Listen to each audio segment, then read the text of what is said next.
This thing on? Alright. So, let's not talk about the situation with the model right now. We could talk about them at the end of the video. How do you guys feel about state-mandated identity checks, surveillance masquerading as safety, loss of anonymity, and control over personal data, and the idea that harmful content is defined by those in power, not you? You don't deserve to be free. We are your guardians, after all. You want to control human thought, human behavior? Of course. If you think I'm doing some kind of allusion to the hit novel by George Orwell, 1984, I wouldn't blame you, but that's not what I'm doing. That's just reality. If you live in the UK right now, by the way, my condolences, but if you live in the UK right now, you may have gotten hit by this warning on Twitter, and if you live anywhere else in the world where you play video games and I don't know, you maybe decide to buy a game on Steam or itch.io or whatever, guess what? Some Australian feminist group has decided to take away, quite literally, all your games just because they felt like it. Because if it's problematic, and you know what? Think of the children. Mind you, the children they won't have, but that's besides the point. Obviously, let's talk about it. The UK began enforcing the Online Safety Act, which requires certain websites to check the IDs of the people who are browsing certain types of content. If it was only porn, it would still be bad, because some people don't want to hide their goddamn identity to their gooning, but let's put that aside for a second. They're also making it so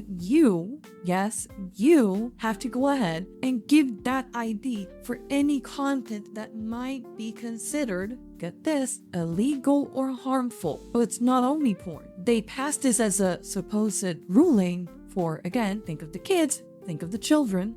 Mind you, the same children that can now vote in the UK but can't access half of the things that are considered harmful content, which means that the people who are now your voting constituents in your country, they don't even know what the fuck. They don't even know what the fuck is the said harmful content. You can't even see it. By the way, not that they should see it. I'm not saying that. But what did they end up actually passing? It's more surveillance. It's more government overreach and control. That's why the way that the bill was written is not in a way that says, oh, hey, you know what?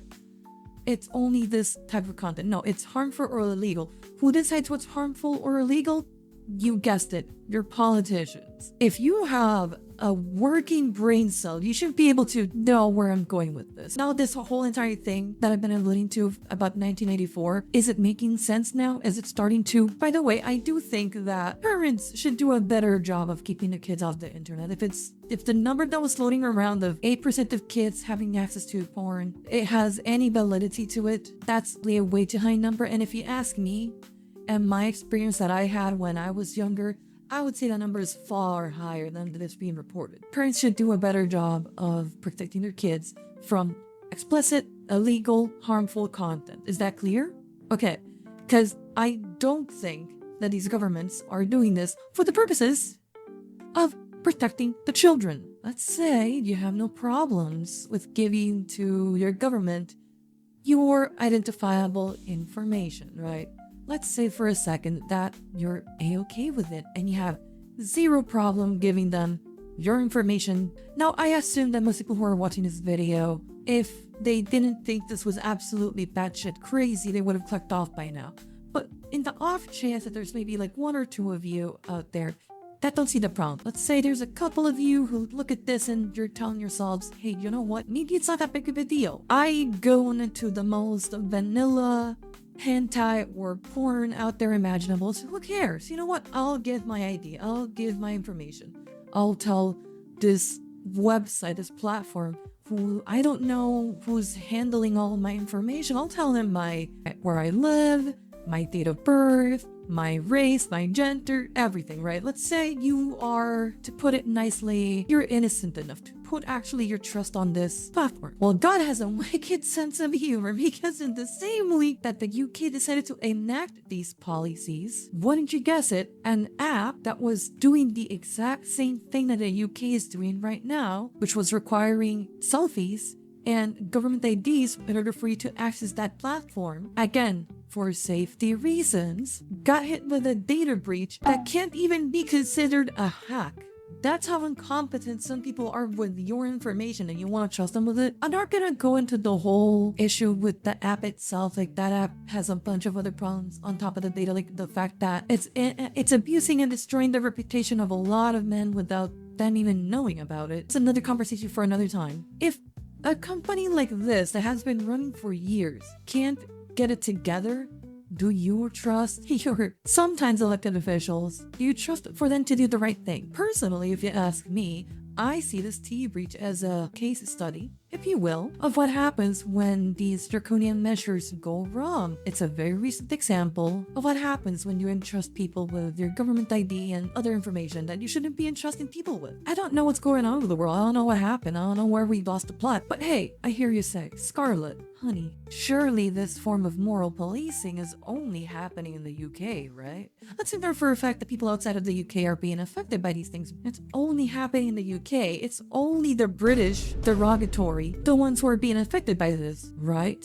Wrong. If you go to itch.io right now, you'll notice that you can't buy games such as NTR Office Game, Pep Nights at Freddy's, or ChatGPT is horny. There's honestly way better examples of games that have gotten hit by these changes that are not sexual in nature and are just games that have dark themes, but the name of these games are so funny.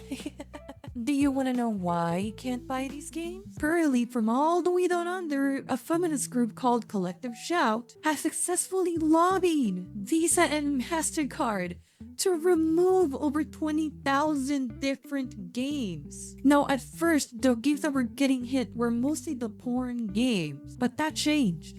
They're now also hitting horror games, and on top of that, some other games that have a lot of darker, more mature themes. Why? Lord only knows. There's been games taken down that have zero nudity, only allusions, light allusions to sex, and they still got hit. Is it starting to set in yet? Is the existential dread starting to set in? But Scarlette, I hear you ask, surely these things are not gonna happen as well here in the US, right? Well, while the United Kingdom is looking to target anonymity through the law, the US is now looking to do the exact same thing. They're doing the same form of political theater here, right now.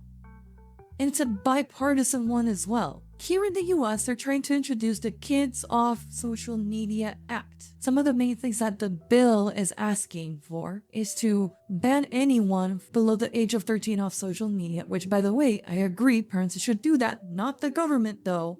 If you are 13 to 17, it requires an ID for you to be able to use those platforms, which is, again, insane to risk the information of a kid just to use fucking Facebook. But here's the really dark part of it all. It hands the enforcement power of this to the FTC. Now, I'd hate to belabor the point, but if you don't see the problem by now, I don't know what to tell you. You must probably be a League of Legends player, which if you are, I'm looking for a support main so I can get carried all the way to Grandmaster as Misfortune. If you're looking for an ADC, call me. So why am I bitching about all of this? You might be asking yourself. If you've been into my streams before, you know that I have a massive distrust of the government. I've lived long enough to know that.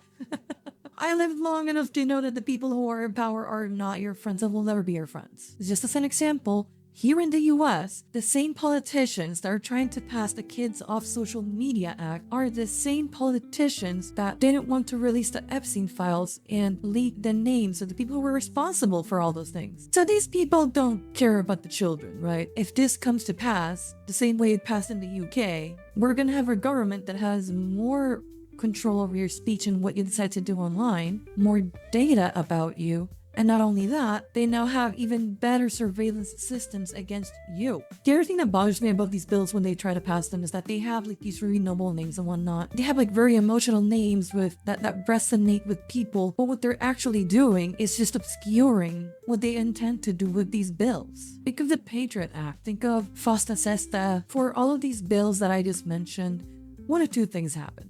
They either made it more unsafe by passing these bills, such as in the case of the FOSTA SESTA Act in 2018, or they simply increased government overreach and surveillance with none of the benefits. I don't enjoy none of the games that were banned. None of them. I haven't played a single one of them. I don't care for horror games. I don't care for porn games. I don't care for any of these things. These are just not the things I play. My idea of having fun is booting up Tony Hawk's or Final Fantasy XIV or Sonic Adventure. That's my idea of fun. None of these games that were banned here are going to affect me personally, but as somebody who enjoys the medium and as somebody who enjoys the freedom and the creativity and the things that are afforded to us thanks to those liberties, it's hard not to feel a little bit jaded when talking about these topics, because I just ask myself, like, did people not learn anything during the Prohibition era? Did the US educational system fail people that badly that they don't know what happened during that time? There's people who are happy that this has happened. From 1920 until 1930 something, 33, 34, they banned alcohol and the production of alcohol and the sale of alcohol throughout the US. They were morally policing alcohol, and a lot of people were arguing that it was the root of all evil, it caused all the crime, all the poverty, all the broken families.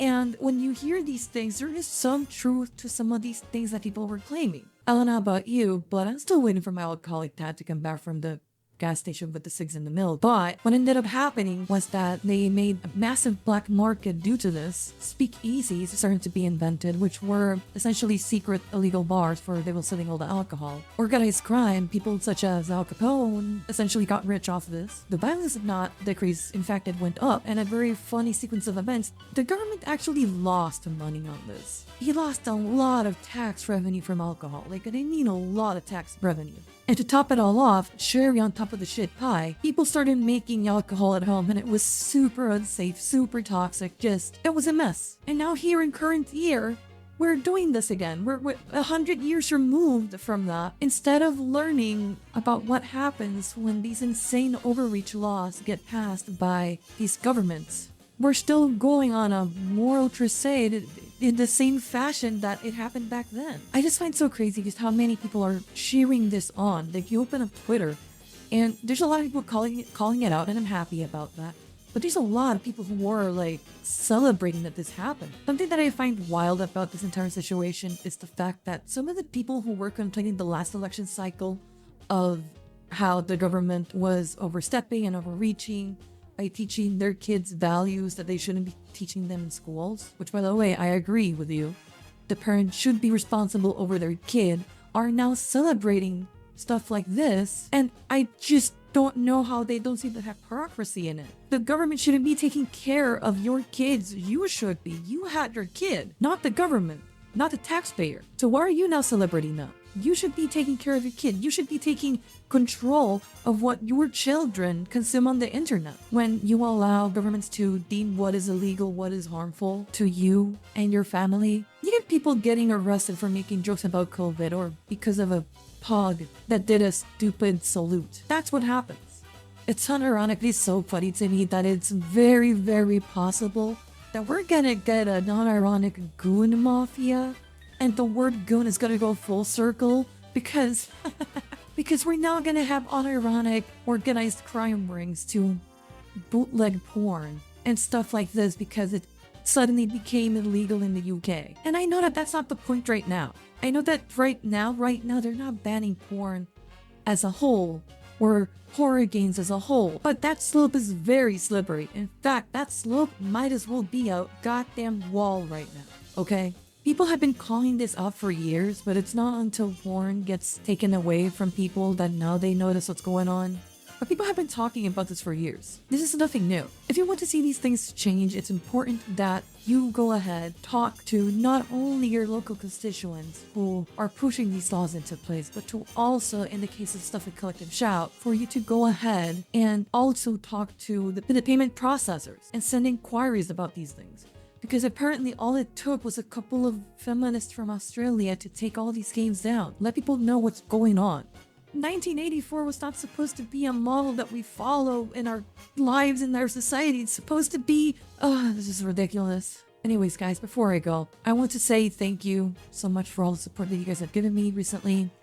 I unfortunately had a lot of technical issues this past week, and it's been rough. But good news, I should be able to return to streaming soon and to doing more videos very soon. So I'm happy about that, and I miss you guys like crazy, and I am very appreciative of your support. Thank you for watching the video. Like, subscribe, share the channel, and follow me on Twitch, twitch.tv/Scarlette_EN. I'll see you there.